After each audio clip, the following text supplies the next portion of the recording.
So, Congressman Scott, why did you have this event today? I think it's important for us just to bring the focus back on the economy and look at the tax code, the regulatory environment that exists, and put it in the perspective where members of Congress, as well as the public, all have an opportunity to see what changes are necessary and hear it from the job creators themselves. Well, you know, speaking of the tax code and these job creators, I noticed that Honeywell was very prominent in their event. Yep. A lot of their employees were here. We've got lunch here.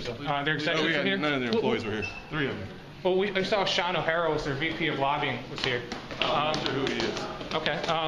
Well, you know, it's been reported that Honeywell spends more on lobbying than they do on taxes. Really? Why is that? Do you think they're receiving special deals from the government? I don't think so. I'm sorry? I don't think so.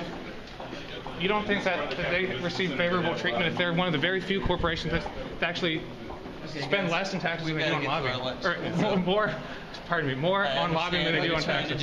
But we just have to get to our lunch. I also want to know, why were there so many lawyers and lobbyists in the room if it was for job creators? Well, when I looked around the room, there were lots of folks from South Carolina that we invited up there. It's open to the public. That's why you guys were there. But there were a lot of lawyers and lobbyists from Virginia, from Maryland, people who get 5 figures, 6 figures, lobbying the government for special deals and tax breaks, for more regulations that just benefit them. Should those people really have so much access in Washington when we're supposed to be talking to job creators? It's been really relevant to what we're doing today. So please. Well, we're asking about the event. No, you're not.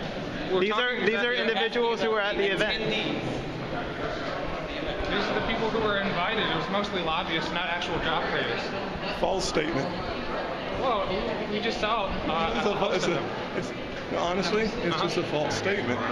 You can frame it any way you want to for your camera, but the truth is, it's a completely false statement.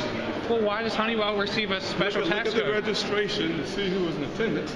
You want to ask Honeywell questions. Hey, Bill, I tell y'all. But why I would recommend that y'all ask Honeywell the questions. But why were there so many lawyers there? What jobs do lawyers create that are lobbyists? The truth is, when you look at the registration of who was there, you'll see that the vast majority of people, to include the folks in front of us, were from South Carolina and everyday voters. Well, thank you, Congressman. The fact of the matter is that as you look at the registration, I would suggest that you do so. Most of the people that were there were from home, South Carolina, or were everyday citizens, job creators, and businesses. Well, so the fact that, I'm sorry, can I finish? Oh, of course. The fact that you guys disagree with that is a different conversation altogether. Thank you for that, Congressman. Everyone we spoke to were lobbyists. Do you mind sharing the registration list with us and we can review it? I totally disagree with y'all. At the end of the day, there's no doubt that you're framing a conversation for a story that you're trying to do, and that's your right. But the fact of the matter is that out of 300 folks that signed up, 280 are everyday people. Okay, thank you, sir.